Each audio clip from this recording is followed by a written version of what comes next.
Hello, children. Today we are going to do tenses. You must have done present tense and past tense. Here we'll do future tense. Tenses play a crucial role in English language. It denotes the time when any action takes place, whether sometime in the past, in the present, or will take some time in future. So here I am discussing the future tense with you all. Today we learn future tense. How to express the future. Often, instead of talking about a well-defined future tense like present and past tense, we prefer to discuss the various verb forms used to express future. Sometimes, talking in present continuous, speaking in present, simple present.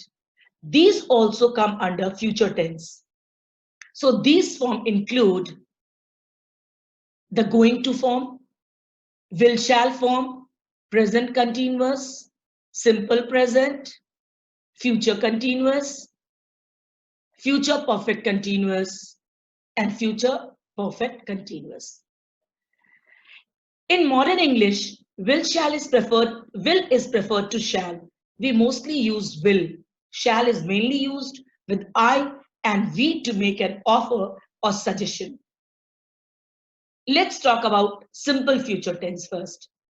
The simple future tense, structure of simple future tense is subject plus will shall plus first form of verb. Subject plus will shall plus first form of verb. So where we use simple future tense? Simple future tense indicates an action that will take place after the present time and that has no connection with the present. What has happened in the past, what is happening here in right now, it has nothing to do. It is the action which is promised, thought to occur in future, which will happen in future sometime. So the structure is will shall plus verb, will shall plus first form of verb.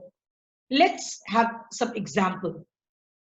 Positive statement, positive statement is affirmative sentence, that is, I shall play football. And when we have no in any statement, that becomes a negative statement. They will not play football today. So you can see subject is they, will shall, not, verb, third form of verb, play. And the object is football today, or the parts of the remaining part of the statement. An interrogative statement is when you have a question. Will you play football today? That becomes interrogative statement. Now, just now, I told you that there are other styles of expressing future tense in present continuous, in present simple present. So the other styles of expressing future tenses are the structure of the present progressive tense also can be used. When an ongoing action is promised, arranged, or planned to take place in near future, we use present progressive tense, with simple present tense. If any action is going to happen in near future, I'll give you the example. The government is going to increase the lockdown. See, present continuous is going.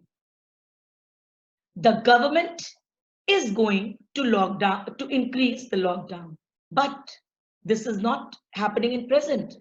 We are talking about future, that government will increase lockdown in future. But this future is your near future. Tomorrow, day after tomorrow, maybe a month, maybe means a particular period of time. So the present structure is being used here. Then we are going to spend this vacation at my village. Are going. You can see again present tense. But this is also a way of expressing future tense. It is not going to rain. Negative statement, though it is cloudy, though it is windy, but it is not going to rain. Means at present it is not raining. It is not raining, but not going to rain means future with is. She is getting married next year. Again, is here. But these all are the styles is getting form of future tense, simple future tense. That the action which is going to happen in near future. I'm going to cinema tomorrow. You are going. Again, this is present tense used. The present progressive tense can also be used for future tense. So when somebody speaks or you speak, don't hesitate or don't think it is wrong. Some more examples. Let me give you positive statements. It will rain tomorrow. I will pay for tickets by credit card. I will do washing up. He will carry your bag for you. Negative statements. The baby will not eat his soup. I won't. See, will not, here won't. Won't is the short form of will not. So I've written here will not. I won't leave until I have seen the manager. You will not leave without doing your homework. She will not help anyone. And interrogative sentences are, shall I open the window? Shall we go to the cinema tonight? What shall I tell my mom about this money? Will you come to the dance floor with me? So these are some more examples of future tense.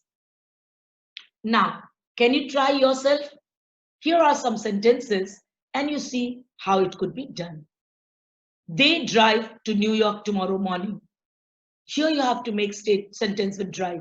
They are driving to New York tomorrow morning. They will drive to New York tomorrow morning. Both it can be correct.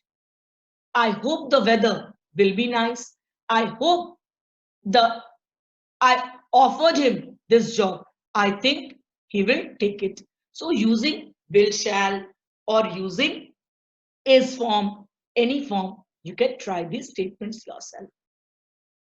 Now, second is future perfect tense. So what is difference between simple future and future perfect? Simple future is doing some action in future, and future perfect is completing that action in future. Here in perfect tense, we talk about the completion of the action. The the structure for future perfect tense is subject plus will, shall plus have. Here we use have plus third form of verb like go, went, gone. Now gone will be here for go. Write, wrote, written. Now third form is written, past participle form of verb. This is the structure for future perfect tense.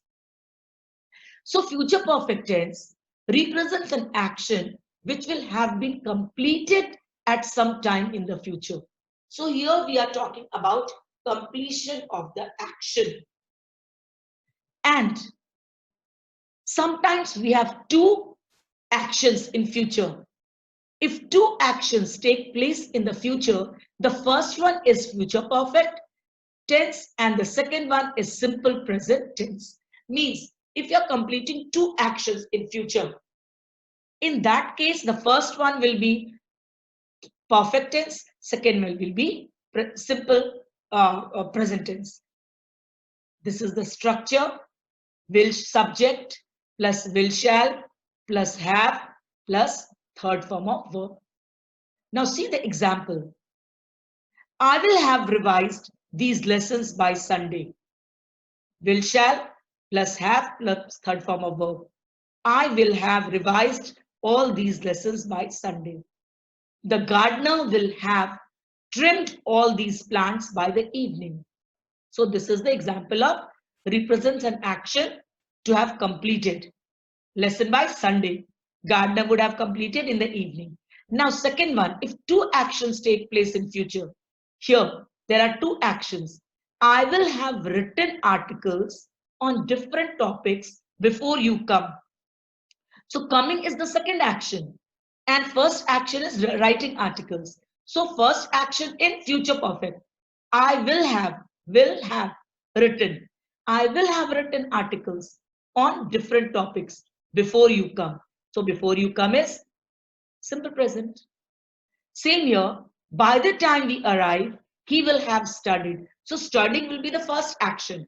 So he subject plus will plus have plus third form of verb. He will have studied. This is this action will happen first, and this action, by the time we will arrive is the next second action. So this is in simple present. By the time we arrive, he will have studied. He will have studied. So this is how we do future perfect. Now, again, here are some sentences which you can give a try. Robert read various kinds of books. Here you will start with read. The sentence you have to make with read. Robert will have read various kinds of books. Now here in this sentence there are two actions, play and reach. So which is the first action? They play football in the field before you reach. So playing football is the first action. Playing will be in future perfect. And second action is your reaching. So it will be in simple present. Like they will have played football in the field before you reach. So you can continue all these sentences. I guess you must have understood. It's very clear the difference between simple future tense and future perfect tense. Try these examples. Thank you.